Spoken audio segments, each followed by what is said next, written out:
Statistics 2 Statistics 2 revision சீரீஸில் இது revision 6 revision 6ன்றது chapter 2க்கான revision. இந்த சாப்டர் 2 பொறுத்த வரைக்கும் நமக்கு ஒரு 2 கொஸ்டின் தான் ரிப்பீட்டடாக எல்லா கொஸ்டின் பேப்பர்லையும் இருக்குது. இது 5 மார்க்கில் இருக்கும் இல்லைன்னா 10 மார்க்கில் இருக்கும். ஸோ ஒரே கொஸ்டினே ஒரே இந்த எம்ஜிஎஃப் அப்படின்ற கொஸ்டினே வந்து 5, 10 ரெண்டுத்துலேயுமே வரலாம். இதில் பைனாமியல் அதில் பாய்சான் அப்படி வரதுக்கும் நமக்கு சான்ஸ் இருக்குது. ஸோ அதனால் அந்த 5 கொஸ்டினை மட்டும் எடுத்திருக்கேன். இது it's a kind of derivation. இங்கே ப்ராப்ளமும் இருக்குது. இதில் இந்த டெரிவேஷன் படிச்சுட்டு ப்ராப்ளம்க்கு போங்க. ஏன்னா டெரிவேஷன் மோஸ்ட் இம்பார்ட்டன்ட் இந்த கான்செப்டில். இங்கே நான் ஃபுல்லாக எல்லா டெரிவேஷனையும் சால்வ் பண்ண போகிறதில்ல, டிரைவ் பண்ணி காட்ட போகிறதில்ல. இதோட டிஸ்கிரிப்ஷனில் இதோட பிடிஎஃப் இருக்குது. இந்த பிடிஎஃப் அப்படியே அதில் அட்டாச் பண்ணியிருப்பேன். எக்ஸ்பிளனேஷன் வீடியோ அது கீழேயே லிங்காக இருக்கும். 5 கொஷினில் 2 கொஷினுக்கான 4 கொஷினுக்கான எக்ஸ்பிளனேஷன் வீடியோ இந்த டிஸ்கிரிப்ஷன்லேயே இருக்கும். எது உங்களுக்கு வேணுமோ அதை கிளிக் பண்ணி படிச்சுக்கோங்க.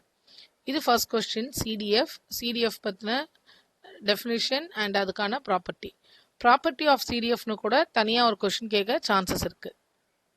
அடுத்தது எம்ஜிஎஃப் ஆஃப் பைனாமியல் டிஸ்ட்ரிபியூஷன். நம்ம மீன் அண்ட் வேரியன்ஸ் அப்படின்றத 2 விதமாக கண்டுபிடிக்கலாம். ஒன்று த்ரூ எம்ஜிஎஃப், இன்னொன்று நம்ம டைரெக்டாக போடுறது. ஸோ நான் த்ரூ எம்ஜிஎஃப் தான் ப்ரிஃபர் பண்ணியிருப்பேன். ஏன்னா எம்ஜிஎஃப்பும் இதிலே வந்துடும், மீன் அண்ட் வேரியன்ஸும் அதை அப்படியே கண்டினியூ பண்ணி போட்டுடலாம். எம்ஜிஎஃப் ஆஃப் பைனாமியல் பொறுத்த வரைக்கும் 4 கொஸ்டின் பேப்பர்லேயே இருக்கிற ஒரு இம்பார்ட்டண்ட்டான ப்ராப்ளம். அதை டிரைவ் பண்ணியிருக்கேன். இதுக்கான வீடியோ லிங்க்கும் டிஸ்கிரிப்ஷனில் இருக்கும், செக் பண்ணிக்கோங்க. Next mean and variance of Poisson. இதுவும் 3 தடவை ரிப்பீட்டான ஒரு கொஸ்டின். ஸோ அதனால் இதோட டெரிவேஷனும் நமக்கு இம்பார்ட்டண்ட்.